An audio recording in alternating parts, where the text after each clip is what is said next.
Good evening, everyone. Really great to see you all. And I'm really excited to be moderating this wonderful panel that we have today. So some introductions, a little bit about me. I'm a data scientist. I work in the water industry, but previously I've been a web developer for many years. And so I'm really quite familiar with the technical fundamentals of the internet. But I've sort of kept up with developments, and I'm just really, really excited about the crypto space and what it offers for, I suppose, for me, like empowering individuals, really. That really, really excites me. So that's me. Milo, could you tell us a bit about what drew you into Web3 and how it also maybe impacts, your day-to-day? Yeah, absolutely. I got into Web3 about 2017, really, and at first it was just to try and make money. But then I stuck around as I kind of learned more and more about it and got really excited about how it can really change the world. I'm an entrepreneur. I have like a couple of online businesses, just traditional, Web 1 businesses where I'm just selling ebooks and video courses. And that was great, but when I started learning more about blockchain, I just thought I have to just get more involved with this. I started Brighton Blockchain, which is a local meetup group for people who are interested in blockchain. If anyone wants to come to that, you're very welcome. And that's been really great. That's been going for a few months now, and we've had some really great people come and a lot of great conversations, and we're forming a really great community around blockchain too, which is really great. And aside from that, I'm also starting a project about solving the replication crisis in science, which is something that I'm particularly passionate about. And I think that blockchain can have the solution to that. Great, thank you, Milo. Maddy, tell us what drew you in, what hooked you into Web3, and maybe how it impacts you in your days. Yeah, of course. So my background is more in startups. Built a fitness business, which is very random, and then joined a fintech startup for a little bit before going into venture capital, deep tech VC in London. And that's how I kind of first got introduced to blockchain. I avoided it for as long as I could until I finally gave in. And honestly, the rest is kind of history in a way. I think once you go down the rabbit hole, you can't get back out of the rabbit hole. And I guess since then, I got really passionate about, understanding the traditional venture capital system and kind of seeing the lack of diversity in a way, whether that's within the actual structure itself or with where the funding is going to. And I got really passionate about that problem. And then I saw, a similar sort of thing happening in Web3 again. And the way that I see Web3 is it's a new sector and almost like a new beginning in a way. And I don't want to see the same patterns happening again and again and again. So I guess my purpose in Web3 is more about trying to bring opportunities to a diverse range of backgrounds, and we're currently building out a Web3 VC analyst training program which focuses on giving individuals opportunities to learn how to source and evaluate startups in Web3, as well as looking to build up a venture DAO focused on funding female founders in Web3. Great, thank you so much for that. And finally, Daniel, please tell us what hooked you into the Web3 world? Thank you. So I think it kind of started over 10 years ago. And it's not that at that time I was working in blockchain technology. I kind of wish I would probably be right now in a villa. But it was more that at the time I used to work as a chef. And I got into cooking because I thought it was a very creative space and a very creative industry. Went there, and what I discovered is that the people I admire were not particularly creative. They were mostly very stressed. They used to be very creative, but at the moment they were just very stressed. And there was all of these young people coming with a lot of ideas, and no one would listen to them, to us, really. And there was this huge disconnect. Like all of these organizations that were meant to be creative, meant to be doing new things, were mostly filled with a lot of miserable, overworked people. And that just felt really like a drama. To me, like such a waste of human potential. So I started thinking about that, and that end up changing the course of my career when I was like, well, I don't want to become like these guys. I want something different. And how do we do that? And I started looking and speaking with other friends, and pretty much everyone I knew was in a similar situation, like architects, consultants, and so on. Everyone was a little bit of a cog in the machine, with some people at the top who were not necessarily happy for the position they had. They had more privilege, more power, more money, whatever, but they were not necessarily happier. And so I ended up moving towards organization design, and it was around maybe until 2017 where I started learning about a lot of methodologies before that promise like self-management and teal and all of these different trends and influences that promise that organizations could be amazing, but it was really hard to convince anyone to try them. Until like around 2017, I discovered DAOs, and it was like, oh wow, here is actually a space where there is capital, loads of technology know-how, and also really the willingness to innovate and try things that go far beyond the scope of what is being tried and experimented anywhere else. Like these are the neophiles, the visionaries, the pioneers that I really want to be hanging out with. And I fell in love with the space. And then it was just a couple of years trying to figure out how to find my way in until I eventually found it. And it was a bit of hard work, but yeah, as you were saying, once you go down the rabbit hole, it's hard to go back out. Thanks so much for that, Daniel. Great. So we've got a range of questions this evening. Our first set of questions are really to do with the basics, the fundamentals, language, actually. When we look in the media and we hear about Web3 and crypto, so much of the media is saturated with very technical terms and language that people don't understand. And it's something I actually feel really passionate about and annoyed about, because I know, knowing the technology, that the basic concepts can be explained really straightforwardly. And I think it's important people understand the basic terms so that people can think about what's going on and whether it's relevant to them. So our first set of questions is really about our panel sort of helping us to understand what are the basic concepts, and then we can sort of build an understanding of then how these ideas can relate to us. So firstly, Milo, could you tell us, for you, in your own words, what Web3 and blockchain is in simplest terms? Yeah, I think Web3 is basically anything that uses blockchain that's on the internet. It's a loosely defined term because it's very new. It's only been around about a year, I think. But yeah, it's basically anything that runs on blockchain. Blockchain, as you say, that there can be, you can go into the technical discussion about the blocks and the chain, and there's computers all over the world that validate the network. But basically what blockchain is an innovation in trust. That's what it comes down to. It's about being able to trust anyone, anywhere with anything. That's the vision. And specifically it's about trust in code. And the way the blockchain works is that you have this set of basically people around the world validating or making sure that every piece of data that goes on the blockchain is valid. And in that way, you can trust the code. You can have complete trust in the code. The code can't be changed. The code is law. Unless more than 50% of the network disagree, then basically you can trust in anything. So that's the way I kind of think of it, is an innovation in trust. And you can then ask the question of, what can happen when you can trust in code fully? What are all the possibilities out there? And I think that's what we're going to talk about. Awesome, thank you for that. Maddy, what are NFTs and cryptocurrencies? Yeah, so I think essentially they both run on the blockchain, essentially. And an NFT is a non-fungible token, which means that it's the only one of its kind on the blockchain. Whereas a cryptocurrency is fungible, which means that I can have Bitcoin, you can have Bitcoin, and we kind of own the same thing. Whereas an NFT is we can't own the exact same thing. And NFTs can take the form of whether it's art, we've seen more profile picture collections recently. You can also have videos, you can have music, and then cryptocurrencies, you can, again, there's so many out there, I really can't name all of them, but to name, I guess, the main three, you have Bitcoin, which was kind of the original one, Ethereum, and then I guess you could argue Solana, even though they've had a few blackouts recently. But yeah, I guess it's the main difference is that one is only I could own a copy of it, whereas with the cryptocurrency, multiple people can own it. Perfect. Thank you so much. And finally, Daniel, what is a DAO?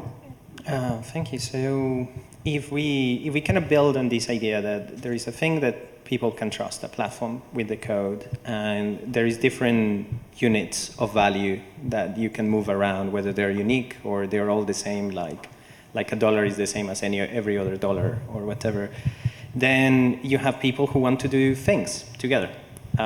Essentially an organization. So we want to achieve something together, and maybe we will have some assets, and we're going to use those assets in different ways. So the DAO kind of comes from that as the basics, but it has two main differences to organizations as we know them.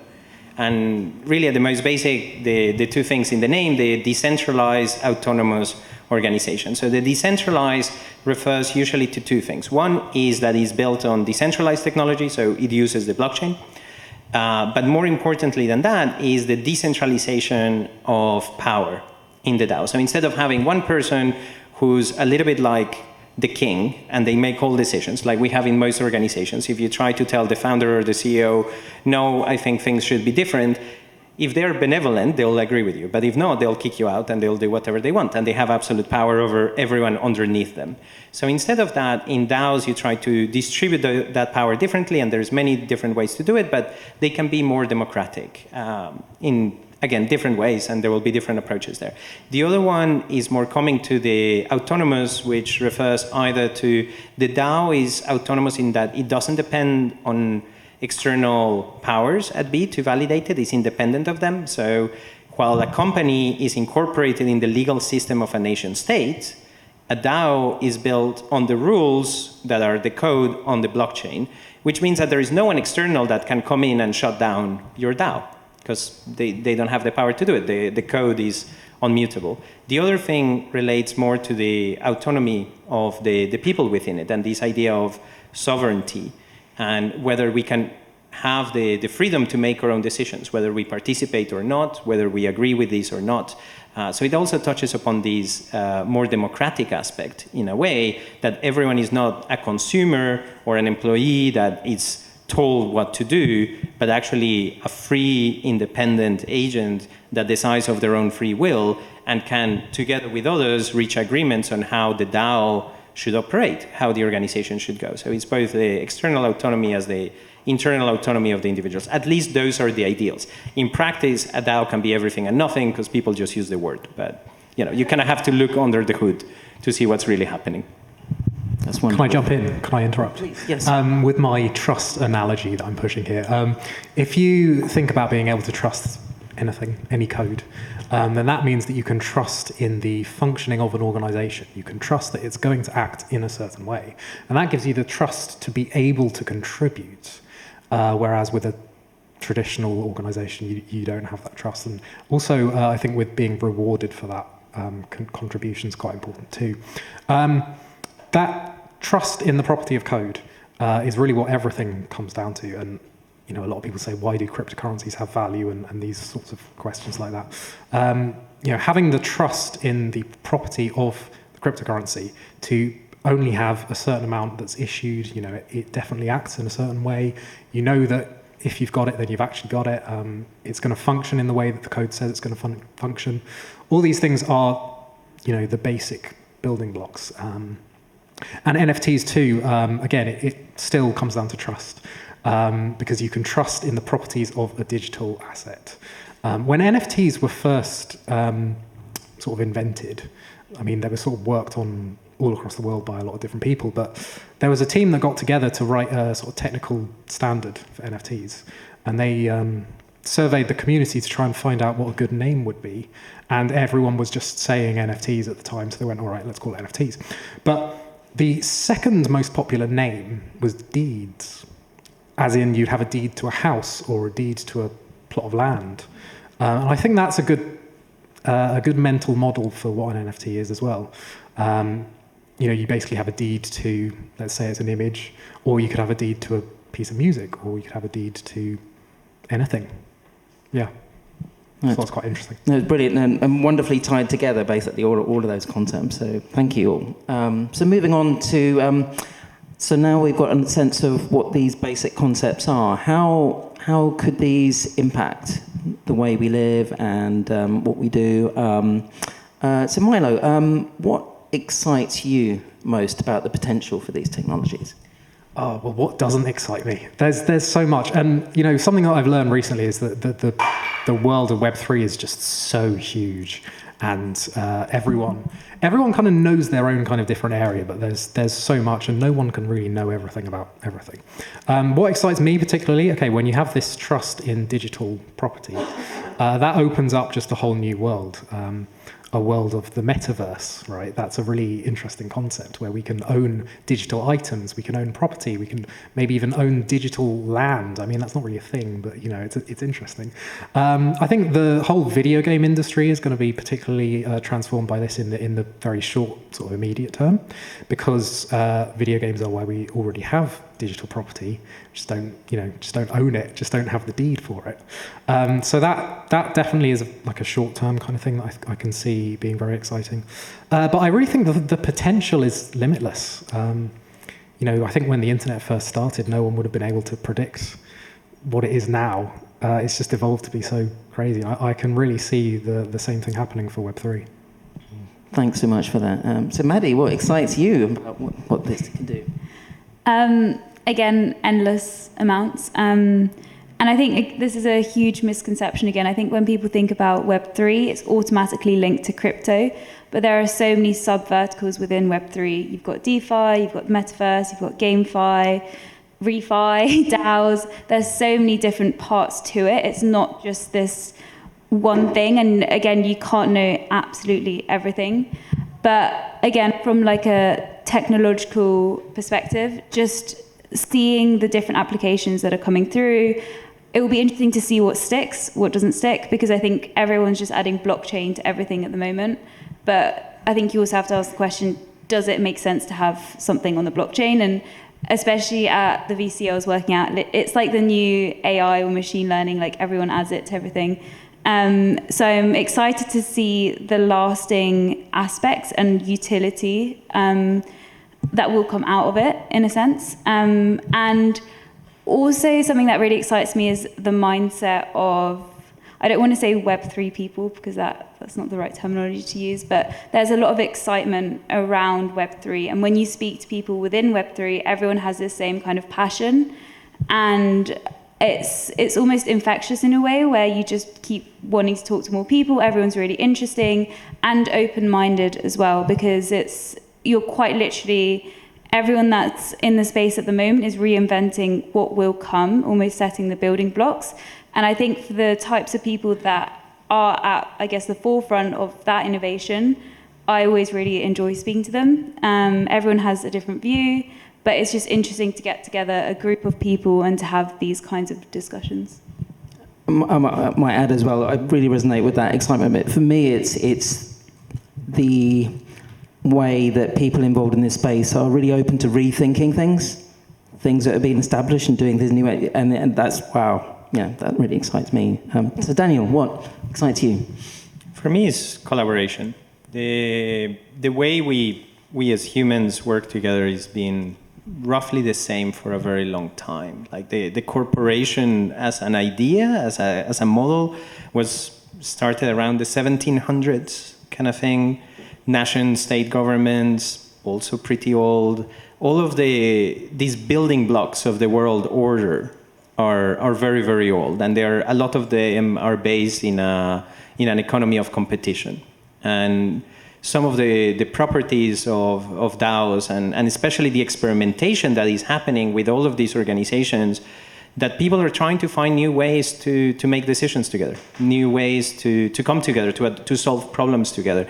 And it's really that curiosity and that willingness to try new things that is opening a world of possibilities. Like, if you think about like governance, how governments work, and how many people are actually happy with the politicians they have, and the number is tiny.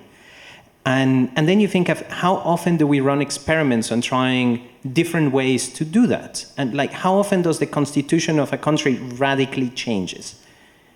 It's not really frequent. Like, most countries are very similar to one another. And then you look at DAOs who are also doing experiments in democracy, and how often is a new DAO trying something radically new, like completely different to anything that's been tried before. And it's probably every other hour. Like that rate of experimentation, that rate of learning, that rate of trying new things is extraordinary to accelerate the progress. And that's what I think catches a lot of people by surprise when they go into this space, is a fire hose of information. There is so much happening. As you were saying, like all of these different verticals, and the verticals just multiply. But it's that speed of learning when the information is more open, when people are more willing to collaborate and so on, that is opening a new world of possibilities that is really hard to comprehend now, but at least really exciting as a possibility. And the challenges we are up against are huge. Like we have so much issues in the world, so much coordination failures, from climate change to shitty governments to all these kind of things. And maybe we won't solve them, but at least we're really, really trying new things, hopefully, to solve that. And it's not something that is happening, nor at that scale, not at that speed, not with that much amount of intellect and talent and willingness nowhere else, and probably has never happened before in history. Thank you for that. Maddy, I'd just like to come back to you actually for a slightly different take on this topic. So a lot of people will feel, well, why should... This sounds great, but why should I care, really? It doesn't really seem relevant to my industry or my area. And to be honest, my heart is with the skeptics. I think skepticism is really healthy, and we need to ask questions about, why are things the way they are, or why should things matter? And so for the skeptics out there that might be kind of thinking, I'm involved in art, or, I'm a performer, or I'm doing this thing, this sounds great, good luck, but I can't see why I should care. So why should people generally from many walks of life and backgrounds take at least a little interest in this? Why should they care? Well, I guess another way to see this is when the internet first came about, why would you have cared when the internet first came about? A lot of people probably wouldn't have cared. And then look, I guess, what ended up happening. And I guess, you could argue, how do you know that Web3 will do this? And I think until you fully understand the technology and everything around it, you probably won't understand it. I almost relate to this question because, like I said, it took me a while. And there was an analyst at my VC that just kept going on and on about blockchain and crypto, and I just was not having it. But once I just started doing a little bit of research and I started understanding where the applications of this technology were, it almost just clicks in your brain. And there's not going to be one answer that's going to convince everyone in this room as to why they should look into this, because everyone has their own unique perspectives on life, everyone has their own careers or whatever it is. And honestly, it's just doing a little bit of research and just trying to understand the basic principles of it, because the basic principles of Web3, blockchain, can be applied to a lot of different things. And when you as an individual can see that being applied to something related to your career or to your hobbies or whatever it is, it will just click and you'll have this moment and you'll be like, okay, now I understand it. But I understand skepticism, especially even if you go into Web3, you're just going to meet more skeptics again and again and again. It happens everywhere, and I think it's good to ask those tough questions, but just try and find an application that makes sense to you. Wonderful, thank you so much for that. So I'd like to move on to some different questions. Now, our panel really has, complementary and very different backgrounds and how they've sort of come into this space, and I'd like to ask some questions to them that sort of explore their own unique experiences in this a little bit more.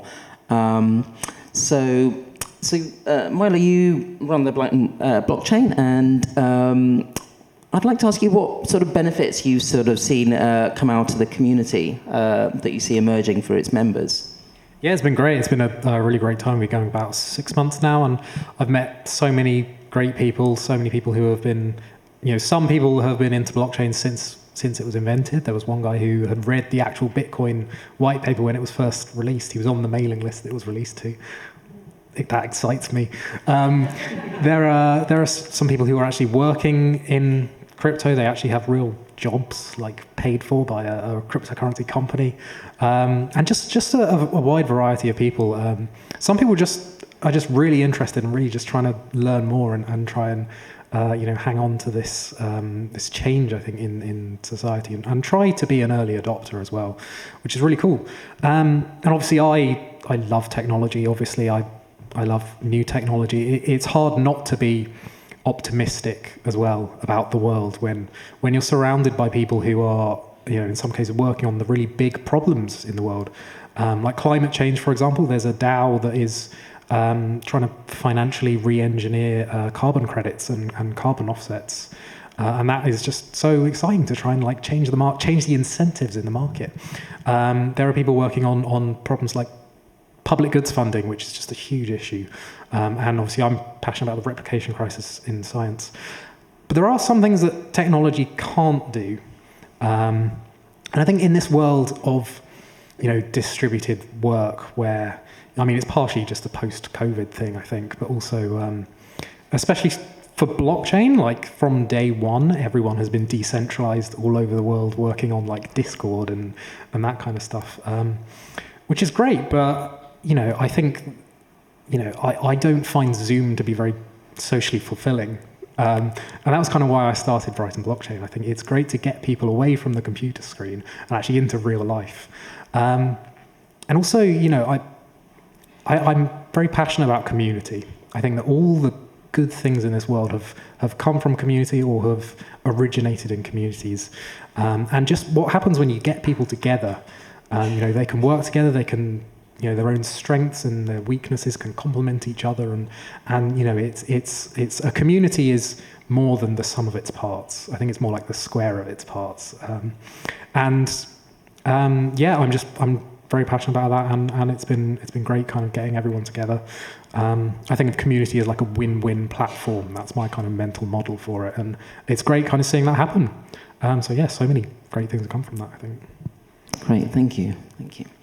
So Maddy, you have quite a bit of experience in this space working with VCs. So in your experience, what kind of appetite do VCs have for Web3 companies, and what spaces are they most excited about?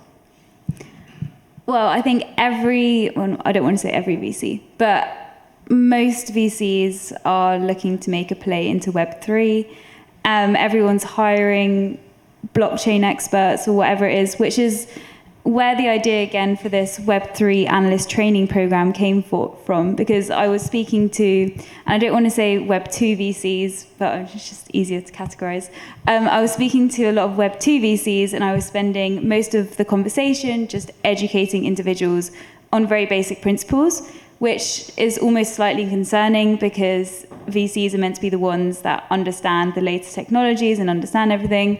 And I thought, okay, is there like a program I could build or a course I could build that could stop me having all of these conversations again and again and again? So there is a huge, huge appetite at the moment. I think VCs are really clocking onto the fact that this is going to be a very new and emerging sector.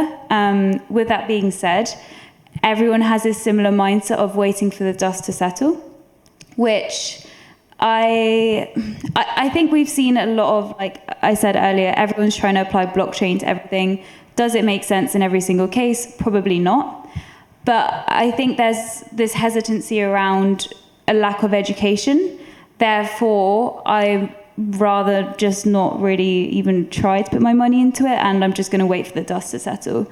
I think that's where that comes from. It's not necessarily a case of always just wanting to wait for it. It's more of a case of just not having the right expertise, not having the right education, and expertise are really hard to come by in Web3 because, again, most companies are hiring, whether it's Web3 developers, but why would a Web3 developer work for a 9-to-5, I guess, day job when they could go and do their own thing and probably earn triple the amount?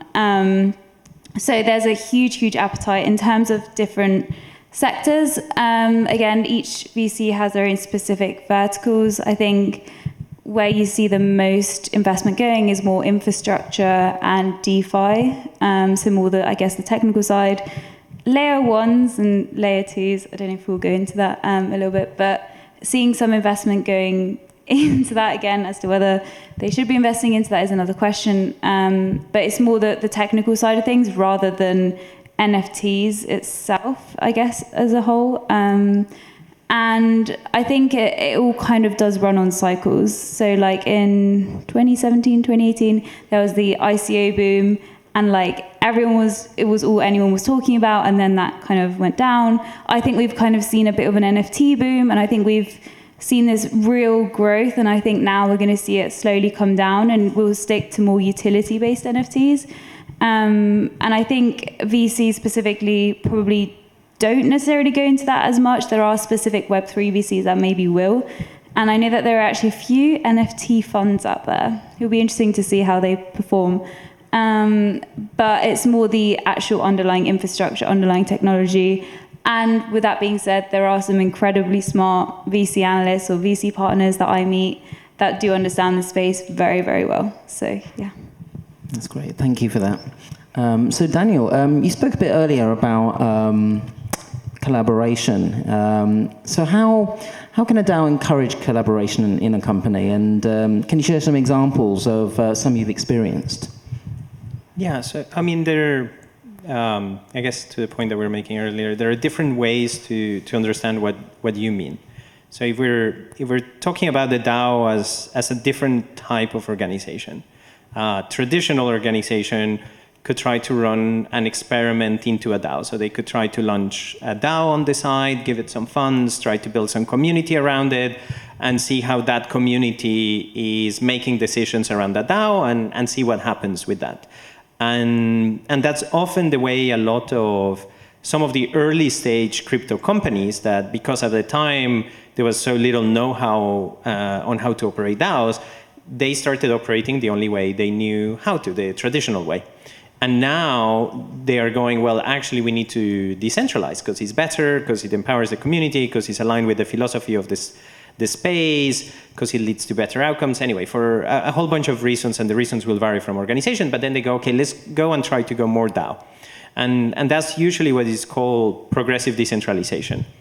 And so they start to, again, different approaches, but they start to incubate these DAO, then they slowly migrate people that were working in the centralized organization, like traditional 9-to-5 jobs with a boss, with a hierarchy, all of that. They start to become more autonomous teams or guilds or pods that are operating in these DAO, fulfilling different functions and becoming a lot more autonomous and empowered and so on.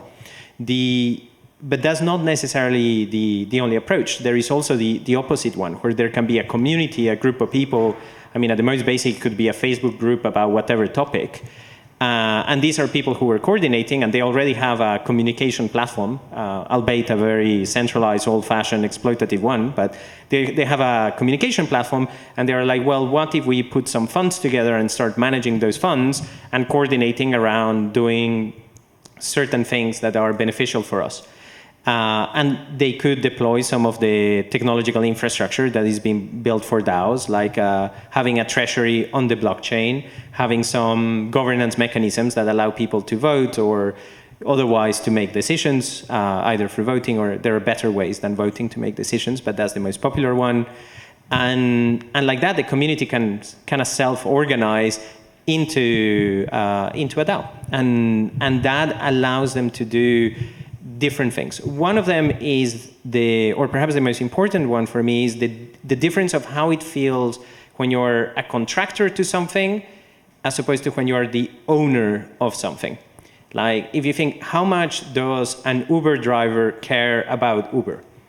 Very little. They'll change to any competitor anytime. How much me as a user care about Uber? The moment that any other company started giving me £20 or whatever to use them first, I jump straight away. I use all those incentives. The moment that the incentives run out, I move to the next one. However, the way a lot of these DAOs are working is they're trying to make everyone part of the organization, everyone to have a token or a way to be part of the growth and success of that organization. And it creates a more intimate, deeper relationship, because you're an owner. You have a possibility. If I don't like the way Uber is treating its drivers, the best thing I can do is use a competitor. However, in a DAO, if I don't like the way something is happening, at least in theory, I can go and propose an alternative. And if I can drive momentum, if the other people in the DAO go like, yeah, this is important, like us Uber users, we all agree that drivers shouldn't be exploited, can we make a difference about it? No, we can't. The shareholders, they'll do is anonymous capital. Like, no one really has the power to make any change in those organizations. Here, we can make a change. And that means that we care. That means that when it's time, when there is another competitor, I might not necessarily switch to them, because I have an emotional reaction, because it's a community, because I have met the people, because I have a vested interest in its success. And if I can permissionlessly, without asking permission of anyone, join this organization or become part of it, then what you end up having is almost an exponential network, where every person who comes in is incentivized to add value to the network.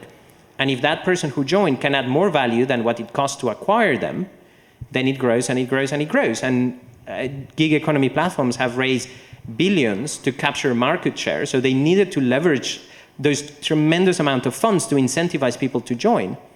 In DAOs, the people who join are more incentivized to add value, so almost don't need to give that referral code, because everyone who joins is like, actually, if this network grows, if it's successful, it will benefit me and we'll all be better together. So let me tell my friends about it. Let me tell other people. Let me suggest ideas. Let me contribute in different ways. And that kind of creates this sort of growth engine that is also self-regulating to balance the interests of the different people involved. So it can be, and again, this can go wrong in many ways. This is an ideal. We're working towards it. It's a work in progress. But if we can get it right, when we get it right, it grows exponentially and it creates better outcomes for everyone involved. And that's what we're after, and it's really by design. That's great. Thank you so much for that. So we've considered how this technology might impact individuals and organizations like businesses. But for our final question, we're going to think about how this technology might impact society more widely. So many people feel increasingly dissatisfied with our political governance systems, which are still relatively hierarchical. So in representative democracy, which is the most common form of democracy we have, a small number of representatives arguably seem to struggle to represent the needs of the people really well, and have very little accountability. For example, one vote every 4 years, usually. And many people also feel quite powerless to change what our governments do, and often don't feel represented. Confidence and trust in politicians seems at an all-time low in most democracies, and I probably don't need to tell most of you that this seems especially topical this week. So what I'd like to ask our wonderful panel is, does blockchain technology like DAOs offer an alternative model for our democracy that might empower ordinary people more and represent the needs of the people better? And if so, how might that work, and what could it offer for the governance of our democracies and societies? Maddy, I'd like to go to you first. Yeah, well, I think what we're, seeing with DAOs at the moment, I don't know if anyone's ever entered a DAO or been involved in a DAO. Like you were kind of mentioning, it's this kind of community feeling. Everyone has an input. Everyone can kind of openly share their opinion, and it can either be put to a vote. And I think this is a question that I've also, think about a lot in terms of how big DAOs can grow, whether a whole country can run on a DAO. And I don't have the answer to it. I don't think there is a right or wrong answer to this. I think for a DAO to work on larger scales, there has to be a very clear sense of organization. And you can also now break DAOs into sub-DAOs. So say, for example, you could have an investment DAO, and then you could have one vertical that's focused on sourcing startups. You could have one vertical that's focused on doing research in a certain area, and the columns could kind of go on. So it almost creates this structure. And I could see, DAOs going forward with a similar structure to that, because I think at the moment, again, even if you put 1,000 people in a room and you give them a question, without having some sort of structure in terms of how the question goes through, in terms of a governance process and all of these kinds of things, it's going to be really difficult to get 1,000 people, but you'll just have 1,000 people shouting. So I think that, it could be possible if we improve the governance, if there's a clear governance, a clear structure, a clear way that things work. But yeah, it would be very interesting. I feel like that should be an experiment that's done. Milo, what's your take on this question? Oh, it's a tough one. It's a very big question. I think, Winston Churchill said democracy is the worst form of government apart from all the others that have been tried. And I think that really gets the heart of it. It's tough when you start thinking about changing these things, because it's obviously potentially dangerous if we don't want to end up in an authoritarian society. But then again, it does raise the question, can we improve our democracy? And I think we definitely can. The goal of any governance system is surely a meritocracy, where people are selected based on how good they actually are. Whereas our democracy is very much based on how good people think they are, and obviously that is flawed. It's a flawed attempt at a meritocracy. The trouble with meritocracy is that, it's a theoretical concept, really. You can't actually have a meritocracy. You can't just say, okay, whoever's best at being prime minister is going to be prime minister, right? And so the trouble is, how do we get our governance system to be more meritocratic? And I think, the internet has a big role to play in that, I think, first of all. People can contribute from, all over the world. Everyone's connected. Everyone has such a lot more of an easy way of kind of accessing information. Information is everywhere. And the regular person can kind of learn a lot of things that, in the past they couldn't learn. In terms of blockchain, the idea of a DAO is about you can have trust in the way that the organization will work, and you can also have a token, which is basically a cryptocurrency that is issued by the DAO that then incentivizes people to work for the DAO, and they also get paid by the DAO and that kind of stuff. With a country, it's not really necessary to do that. Because, I think we all have an incentive to make our country better, right? We're living in it. It's more about the actual organization of how can we do that? How can we get everyone together? How can we, participate more, perhaps, if that's what people want? Or how can we get more intelligent people participating? And that's a very hard problem to solve. What I think I'm optimistic about is that in this world of Web3, there is so much experimentation going on. As you were saying, it's almost every 10 minutes that some new DAO comes out with a completely new way of organizing things. And I think that really gives me the most optimism, because I think through this kind of trial and error, where these DAOs are kind of almost competing against each other, I think we can find new ways of doing it. And what those ways are, I don't know yet. They haven't risen to the top quite enough. These are also such new things. But I'm optimistic that we can find some small breakthroughs, I think. And Daniel, what's your take on this question? It's still an open question, and for me that's really the important thing, is that it's still an open question. So how do we answer this question? And there were some principles at the beginning of Web3 on the early stages that are still there today to some degree. There was an emphasis, or at least a care, for transparency, for equity, for a more decentralized distribution of power, where people could actually make decisions and participate and own their own destiny.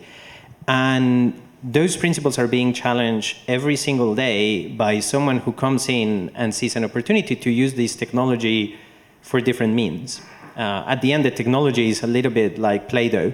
You can shape it in many different ways. You can build all sorts of applications. In Web 2, many entrepreneurs use the excuse of like, oh, but if I don't build it, someone else will. And I find that to be the worst fallacy that we told ourselves to justify building evil companies that exploit people, that exploit resources, that exploit ecosystems. Because yes, maybe someone else will, but maybe they won't. or maybe it will take them longer, or maybe they will be less talented. So it's kind of down to every one of us to decide, do we leave that space on its own to figure out its own fate, or do we actually want to come in there and use or time or energy or resources to shape that space into what we want it to be? Right now, it's still largely a white canvas. Right now, it's still Play-Doh. That's not going to be the case 5-10 years from now. It's right now that we decide what kind of future do we build with this technology. It is giving us a little bit of a reset button that is being pressed to some degree. Still, people come in with all their old mental models. So really, the first thing that we need to do is kind of like, as Bob Marley would say, decolonize our minds, is come with a little bit of humbleness, realize that we don't have all the answers, that we are all here experimenting, learning, trying to discover new possibilities that right now we cannot yet imagine. But if together we can keep that alive, if together we keep each other accountable to try to do what is right, what is better than has come before, the opportunity is there and is huge. But unless we try, we just stay where we have been. And again, it comes down to the individual humbleness, personal development, dealing with our traumas, keeping each other accountable, and working at it. Saying, I'm not just going to leave it alone. I'm not going to let others shape the future. I want to shape the future. The opportunity is there. The community is super welcoming for everyone who comes in and learn and participate. Open arms everywhere, really. That's the most beautiful thing about it. But we have to step up. Well, thank you. I'm afraid we've run out of time. I'd just like to thank our panel. They've been absolutely wonderful, and I've found it a really, really interesting and informative discussion, and I hope you have as well. And I wonder if you'd like to give the panelists and Christina, who's wonderfully organised this, a round of applause. Thank you. Thank you.